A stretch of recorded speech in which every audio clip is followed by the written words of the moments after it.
چند دن پہلے میں نے گھریلو تشدد کے حوالے سے ایک ویلاگ کیا تھا. اس حوالے سے ایک اپڈیٹڈ رپورٹ آئی ہے جو ایشین ترقیاتی بینک نے جاری کی ہے. ایشین ترقیاتی بینک کے اعداد و شمار کے مطابق پوسٹ کرونا ورلڈ جو ہے یعنی کرونا کے بعد کی دنیا، اس میں حیرت انگیز تبدیلی آئی ہیں اور پنجاب اور سندھ میں گھریلو تشدد میں تقریباً 40% اضافہ ہوا ہے. اس میں جو 46% اضافہ ہے وہ سنگین دھمکیوں میں بھی ہوا ہے، اور مزید افسوسناک بات یہ ہے کہ بچوں کے تشدد کے حوالے سے بھی ایک سرج آئی ہے، اس میں ایک اضافہ ہوا ہے، اور تقریباً 27% بچے جو ہے وہ والدین کے تشدد کا شکار ہے. یہ پاکستان میں وہ کہ اس حوالے سے مختلف قوانین موجود ہیں لیکن ان پر عمل تقریباً نہ ہونے کے برابر ہے. لیکن یہ معاملہ صرف سزاؤں سے سلجھنے والا نہیں ہے، بلکہ اس کے لیے مجموعی طور پر رویوں میں تبدیلی اور سماجی اور معاشی بہتری سے یہ مسئلہ حل ہوگا. اس کی وجوہات کیا ہے؟ ایشین ترقیاتی بینک کی رپورٹ کے مطابق بے روزگاری، مہنگائی اور مختلف طرح کے جو پریشرز ہیں، جو سٹریسز ہیں، ان کی وجہ سے گھر کا ماحول تناؤ کا شکار ہوتا ہے، اور الٹیمیٹلی نتیجتاً والدین جو ہے وہ اپنے بچوں پر تشدد کر کے اپنا کیتھارسس کرتے ہیں یا وہ اپنی فیلنگز اور اپنے ایموشنز کا اظہار کرتے ہیں. اس کا حل کیا ہے؟ اس میں ایک تو یہ ہے کہ سوشل سیکیورٹی اور BISP جیسے پروگرامز ہیں ان کو مزید منظم کرنا، خواتین کو بالخصوص معاشی طور پر خود کفیل بنانا، خواتین کے حوالے سے بیانیہ بدلنا، اور اس کے ساتھ ساتھ اس میں بطور انسان خواتین کو مردوں کے برابر سمجھنا، انہیں کم تر نہ سمجھنا، اور اس کے علاوہ سول سوسائٹی اور پرائیویٹ سیکٹر کا ایک صفحے پر ہونا ضروری ہے. ہمارے یہاں یہ دیکھا گیا کہ خواتین کے حوالے سے مختلف قسم کے دقیانوسی اور روایتی لطیفے مشہور ہیں، ضرب الامثال ہیں، محاورے ہیں، کہاوتیں ہیں، قصے کہانیاں ہیں جن میں انہیں کم تر، فاتر العقل اور عقل سے پیدل یا کم فہم، کمزور اور جذباتی انسان کے طور پر پیش کیا جاتا ہے. مجموعی طور پر ان رویوں کو تبدیل کرنے کی ضرورت ہے. جب تک ہماری خواتین اور بچے ہمارے گھروں میں محفوظ نہیں رہیں گے، ظاہر ہے کہ ہمارا معاشرہ بھی محفوظ نہیں ہوگا. آج کا یہ جو اداریہ ہے یا جو اپڈیٹڈ رپورٹ ہے یہ ڈان کے اداریے سے ماخوذ ہے.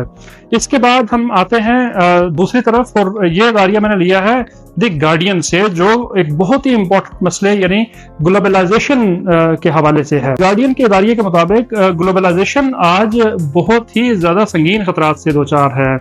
اداریے کے مطابق پہلی جنگ عظیم کے بعد امریکی اور برطانوی کمپنیوں اور صنعتوں میں دنیا کی تیل کی سپلائی پر کنٹرول حاصل کرنے کے لیے سخت ترین مقابلہ شروع ہوا تھا، اور دوسری جنگ عظیم کے بعد یہ اجارہ داری امریکہ کے حصے میں آئی. اس کے بعد سے امریکہ اور ڈالر دنیا پر راج کر رہے ہیں. اس لیے ایک رائٹر پال ٹکر ہے جنہوں نے یہ لکھا تھا کہ اگر دنیا کو کسی اجارہ دار کی بلڈنگ کو دیکھنا ہو تو وہ federal reserve building of Washington کو دیکھ لے، یعنی وہ اجارہ داری کا مرکز ہے. اب کیا صورتحال ہے؟ اب یہ صورتحال ہے کہ چین امریکہ کو بھرپور ٹکر دے رہا ہے. برطانیہ اور جرمنی کی طرح اب چین تیزی سے صنعتی اور عالمی تجارت اور ترقی کی راہ پر گامزن ہے. جیسے 1920s میں یعنی 103 سال پہلے فرانس اور امریکہ میں کرنسی کنٹرول کی جنگ تھی، بالکل اسی طرح آج چین اور امریکہ میں کرنسی کنٹرول کے حوالے سے دونوں نے اپنے سینگ پھنسائے ہوئے ہیں. نہ صرف لیبر بلکہ معاشی طاقت بھی تقسیم ہو رہی ہے. اس سلسلے میں غزہ اور یوکرین کی جنگوں نے صورتحال کو مزید کشیدہ کر دیا ہے، اور اب ایک نئی جیو پولیٹیکل سچویشن کریٹ ہو گئی ہے جس کے نتائج بہت غیر معمولی ہو سکتے ہیں. ہوتھیوں کے مال بردار تجارتی جہازوں پر جو راکٹ برسائے جا رہے ہیں وہ 1914 سے پہلے والی موجودہ صورتحال سے مشابہ ہے.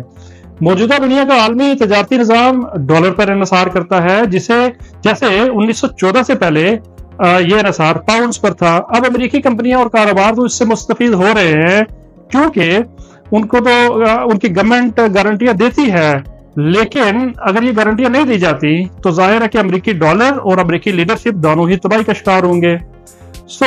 نتیجہ کیا ہے؟ نتیجہ یہ ہے کہ آج کا نظام خود ہی اپنی تباہی کے بیج بو رہا ہے.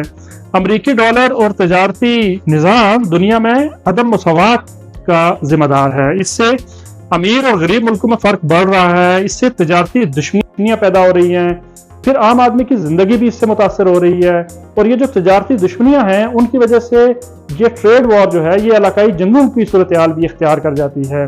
بہرحال پہلی جنگ آزادی کے بعد انٹرنیشنل اکنامک آرڈر تباہ ہو گیا تھا، اور بعد میں ہم نے دیکھا کہ اس کا نتیجہ یا تو انقلابات کی صورت میں نکلا یا جینوسائیڈ کی صورت میں، یعنی پوری کی پوری ایتھنک کلینزنگ کی صورت میں نکلا۔